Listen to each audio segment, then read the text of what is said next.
आज हम सब करेंगे गणगौर की पूजा। ये देखिए पूरा आप इसको पूरा अच्छे से देख सकते हैं कैसे हम सबसे पहले गणेश जी को छींटे लगा रहे हैं, फिर शंकर जी को और उसके बाद गौरा माता को। ये देखिए 16-16 बार सबको छींटे देने हैं। और उसके बाद आप ये देखिए सबसे पहले अब ये 16-16 बार सबको छींटे लग रहे हैं। अच्छे तरीके से माता रानी को चुनरी पहना दी है और सुहाग का सामान भी रखा हुआ है। ये गुना बना है क्योंकि मेरे फास्ट है, इस समय हम वैसे खा नहीं सकते हैं, तो पेड़े बनाकर उसमें छेद कर दिया है मैंने गुना के रूप में, क्योंकि मेरे फास्ट है और जिसको मैं दूंगी उसका भी फास्ट है। ये देखिए शंकर जी को चढ़ाने के लिए सफ़ेद कपड़ा चाहिए, उनको पहना दिया है। ये देखिए शंकर जी को पहना दिया है।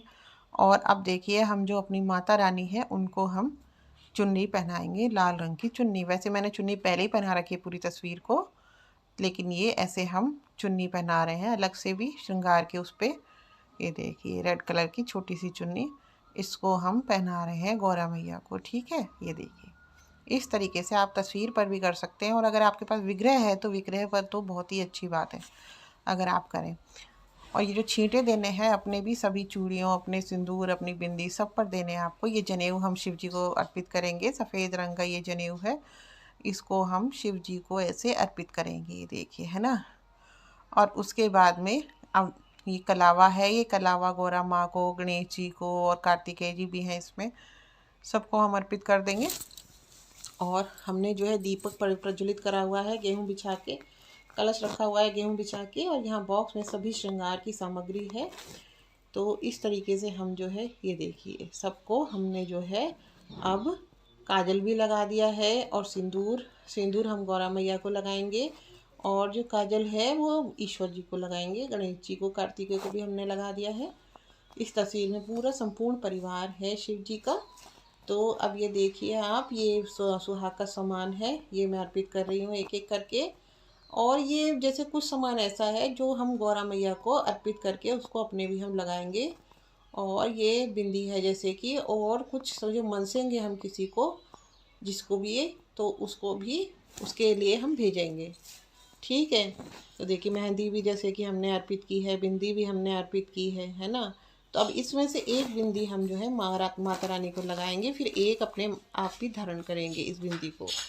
ठीक है, ये देखिए मैं ये बिंदी इसमें चिपक गई, निकल ही नहीं रही है, तो दूसरी बिंदी मैंने निकाली है ये। ठीक है।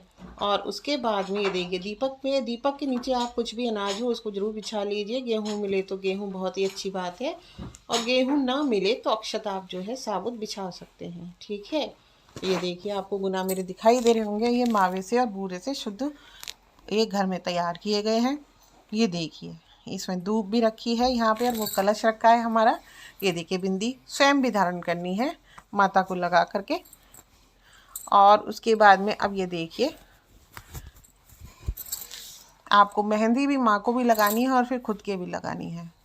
ठीक है। और जो दूब है, दूब का आसन देना है माता को जब चौकी पे बिठाएंगे, और ईश्वर को आपको दूब का आसन देना है। ये देखिए ये मेरे पास काजल नहीं है इस समय, मैं आईलाइनर लगा रही हूँ इन लोगों को, शिव जी को भी है और माता पार्वती को भी। ये मैंने लाइनर थोड़ा थोड़ा लगा दिए है, कार्तिकेय जी को भी और गणेश जी को भी लगा दिया है मैंने थोड़ा थोड़ा लाइनर। ये देखिए, और फिर इसको अपने भी थोड़ा सा लगाना है। फिर जो भी चीज़ हम इनको समर्पित करेंगे थोड़ा थोड़ा खुद को भी लगाना है, माता गौरा का आशीर्वाद स्वरूप। ठीक है।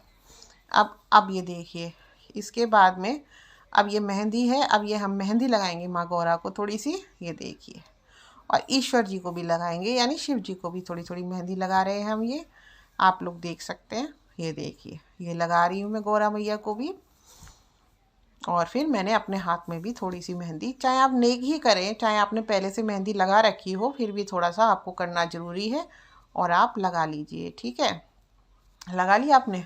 अब उसके बाद में आप ये देखिए कि हर चीज़ जो है भगवान के पास अर्पित कर दी है, और एक एक चीज़ बहुत ही सुकून से भगवान को, माँ को, कि गौरा माँ जैसे आपका सुहाग अमर है इसी तरह हमें भी अच्छा सौभाग्य प्रदान करें, अखंड सौभाग्य प्रदान करें, और माता को अर्पित करें, है ना।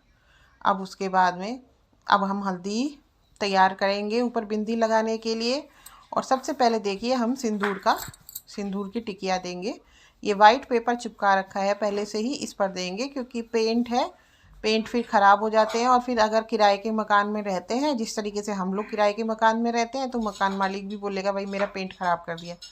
तो इस तरीके से वाइट पेंट आप पेपर लगा करके, और मेरे पास तो चार्ट पेपर भी नहीं था, ये जो A4 साइज़ का पेपर होता है उसको टेप से चिपका करके फिर ये बड़ा पेपर बनाया गया है। जितनी बड़ी आपको टिक्की रखनी हो उसी हिसाब से आप जो है ये पेपर बना लीजिए। और फिर ऐसे चिपकाने के बाद आप इस तरीके से इस पर 16 टिक्कियाँ आप लोग देंगे। इसमें सब चीज़ें 16 ही होंगी, 16 ही उसके वो बनेगी, लच्छी जो बनेगी दूब की वो भी 16 की बनेगी। 16 बाद ही गणेश जी को, शंकर जी को, पार्वती जी को छींटे भी आप लगाएंगे। ये आपको बगल में आपको दिख रही होंगी मेरी अखंड ज्योति भी जलती हुई, वहाँ मैंने अपनी माँ विराजमान की हुई है। उधर मेरा कलश है, ये जौ भी अभी रोपे गए हैं। तो ये हम जो है 16 सबसे पहले जो है सिंदूर की हम टिकिया देंगे, 16 गिन के हमको देनी है। तो ये एक एक करके जो है बिंदी आपको रखनी है। और जब आपकी सिंदूर की बिंदी लग जाएंगी तो उसके बाद में देखिए आपको रखनी है हल्दी की। तो हल्दी जो मैं अभी थोड़ी देर पहले घोल रही थी वो पहले से ही घोल के रखी हुई है मैंने, फिर बाद में हल्दी की देनी है। और ये देखिए मैं मेहंदी की दे रही हूँ, देखिए किस तरीके से कोन से दे रही हूँ मैं। ये मेहंदी के कोन से आराम से बिंदी लगाई जाती है, चाहे तो खुली मेहंदी की भी आप लगा सकते हैं। और काजल की जगह हमने जो है लाइनर यूज़ किया है। लाइनर की छोटी छोटी बिंदी लगाना, उसमें तो ब्रश आता ही है, बहुत ही ईजी है। चाहे मस्कारा आप कुछ भी लगा सकते हैं, चाहे काजल लगा सकते हैं। तो इस तरीके से आप 3 बिंदियाँ तो आप ज़रूर ही देंगे, ठीक है। अब ये देखिए, अब ये फूल अर्पित करेंगे, सफ़ेद फूल भगवान शिव को। और जो लाल गुलाब का फूल है, मैंने सफ़ेद गुलाब लाया हुआ है भगवान शिव को चढ़ाने के लिए, और जो लाल गुलाब है वो माँ गौरा को जो है हम अर्पित करेंगे, ठीक है। ये आपको गुड़हल भी दिख रहा होगा, और गुलाब और धूप सब चढ़ा हुआ है यहाँ जोत के पास भी, क्योंकि माता रानी को गुलाब से बहुत ही प्रेम होता है, और गुड़हल से भी, और धूप भी सभी पूजाओं में यूज़ की जाती है। तो ये धूप जो है हमने रखा हुआ है, ये बातियाँ एक छोटे उसमें ढक के मैंने एक साथ भिगो के रखी हुई हैं। वहाँ मैंने एक बाउल में सुहाग का जल बनाया हुआ है, उसमें दूध है, हल्दी की गांठ है, जल है, और उसमें 1 रुपये का सिक्का है, और क्या है, कौड़ी है, ठीक है। और इसमें आप अंगूठी भी डाल सकते हैं आप लोग चाहें तो इस तरीके से जो है ये सुहाग का। और फिर कुछ फूलों की पत्तियां, तो मैंने गुलाब की पत्तियां डाली हुई हैं इसमें, ठीक है दोस्तों। तो हमारे यहाँ फूलों की भरमार रहती है, क्योंकि मैं रहती हूँ उत्तराखंड में, हमारे यहाँ फूलों की कोई कमी नहीं होती। बाकी अगर आपको फूल ना मिले तो आप फूलों को स्किप भी कर सकते हैं दोस्तों। ये देखिए किस तरह मैंने पूरा कपड़ा बिछाया हुआ है, वहाँ जहाँ ईश्वर और गौरी बिठाए हैं लाल रंग का कपड़ा बिछाया है। इधर जो मैंने जोत जलाई है वहाँ भी मैंने हरे रंग का कपड़ा बिछाया हुआ है, आप लोगों को अच्छी तरीके से दिख रहा होगा। तो ये गिन के आप लोग लगाएं 16-16, और जितनी औरतें हों उतनी ही बिंदियाँ सब लोग अपनी अपनी अलग अलग लगाएंगी। और इस समय आप लोग ध्यान रखें कि आप लोग जो है पूरा श्रृंगार करें, और हो सके तो 16 श्रृंगार करें, और 16 ही माता को अर्पित करें। पर अगर आप नहीं 16 अर्पित कर पा रही हैं तो जितना है उतना अर्पित करें, और प्रत्येक दिन कोशिश करें कि माँ को अलग अलग श्रृंगार दें। मैं तो पर डे कोशिश कर रही हूँ इस बार गुड़हल की गुलाब की माला चढ़ाने को, हर दिन पोशाक बदलने के लिए माँ की। बाकी माँ की इच्छा माँ कैसे करेंगी। और बाकी दोस्तों रोज़ श्रृंगार के लिए ज़रूरी नहीं आप बहुत महंगा करें, अगर 5 नहीं कर सकते तो आप एक बिंदी का पत्ता भी ले आइए, वो आपके बजट में आ जाएगा। और देखिए जो जो बिंदी का पत्ता आता है 10 रुपये का एक, 5 रुपये का एक, वही आप खरीद लीजिए 9। इसी तरह से चुन्नियाँ भी बहुत हल्की हल्की आती हैं, सस्ती भी आती हैं, महंगी भी आती हैं, या कपड़ा ख़रीद लीजिए, उसकी पोशाक खुद बना लीजिए। और जो है दर्जी से जब आप सूट सिलवाते हैं तो जो उसका जो कतरन बच जाती है एक्स्ट्रा, तो उसको बचा के रख लीजिए। ऑल ओवर सूट में तो हमेशा बच ही जाती है, और थोड़ी सी गोटा पट्टी वगैरह ला के डिज़ाइन करके बहुत ही ईजी है। किसी वीडियो में मैं आपको शेयर कर दूँगी वो भी कि किस तरीके से पोशाक बनाई जाती है। ये सुहाग जल मैंने ले लिया है, देखिए मैं आपको एक एक चीज़ दिखाती। देखिए हल्दी की गांठ है इसमें, और आप ये देखिए इसमें मैंने चांदी का सिक्का डाला है और दूध डाला है। और चांदी का सिक्का ना हो तो आप नॉर्मल सिक्का भी यूज़ कर सकते हैं, है ना। और अंगूठी डाल सकते हैं आप, इसमें कौड़ी डाल सकते हैं, ठीक है दोस्तों। अब ये सुहाग जल के जो है हम छींटे देंगे। ये देखिए शंकर जी को और पार्वती को, ये गुना मैंने रखे हैं मनसने के लिए पीली वाली थाली में।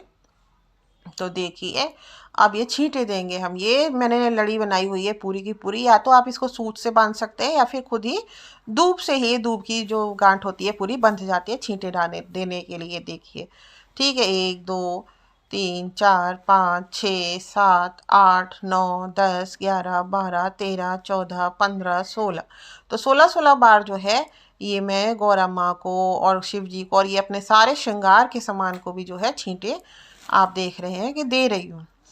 ठीक है दोस्तों, अब ये मैंने गुड़हल की मालाएं बना के रख रखी हैं छोटी छोटी छोटी छोटी, तो ये मैं आपको दिखाऊंगी कि ये भी हम समर्पित करेंगे इधर। ठीक है, ये इस तरीके से। ये तो हमारे यहाँ आराम से फूल मिल जाते हैं, इसीलिए मैंने बना लिए हैं। मैं तो पर डे ही मुझे ताज़े फूल मिल जाते हैं, पर अगर आपको नहीं मिलते हैं तो आप इस चीज़ को स्किप भी कर सकते हैं दोस्तों। ठीक है, तो ये इस तरीके से कर लेना है आपको। ये मैंने गुना बनाए हुए हैं, ये देखिए, तो है ना, इसमें थोड़ी सी दक्षिणा भी रख दीजिए जैसी आपकी यथाशक्ति हो उस हिसाब से। तो कुछ भी अगर किसी को मनते हैं तो आप सभी जानते हैं हिंदू धर्म में थोड़ी सी दक्षिणा जरूर रखनी होती है। और ये मेरे जो पतिदेव हैं वो बाद में जाके पंडित जी के घर में दे आएंगे, उनकी पत्नी है, तो ये सुहागन को ही अपनी जो सुहाग का श्रृंगार है दिया जाता है। तो ये आप लोग देख सकते हैं किस तरीके से मैं पूजा कर रही हूँ आराम से, लेकिन इसकी तैयारी में ज़्यादा समय लगता है बजाय कि इसको पूजा करने में, सारा सामान जुटाने में ज़्यादा इसमें जो भी समय लगता है समय लगता है। अगर आप 2-3 महिलाएं हैं घर में तो इजीली सब कुछ हो जाता है, सब लोग मिलके कर लेते हैं, लेकिन अकेले ही सब कुछ करना हो थोड़ी दिक्कत हो जाती है। हाँ, लेकिन आज क्योंकि छुट्टी है मेरी, आज ईद है, हम लोग जैसे ऑफिस जाते हैं तब सुबह सुबह ज़्यादा दिक्कत होती है। आज तो क्योंकि ईद भी पड़ गई कोइंसिडेंटली, तो मेरे पास टाइम ही टाइम था, तो मैंने बहुत आराम से करा। तो अगर इसी तरीके से हर बार कोई छुट्टी पड़ जाए तो कितना अच्छा हम जैसी महिलाओं के लिए, क्योंकि त्योहारों को मनाने का जिम्मा अक्सर हमारे ही पास होता है।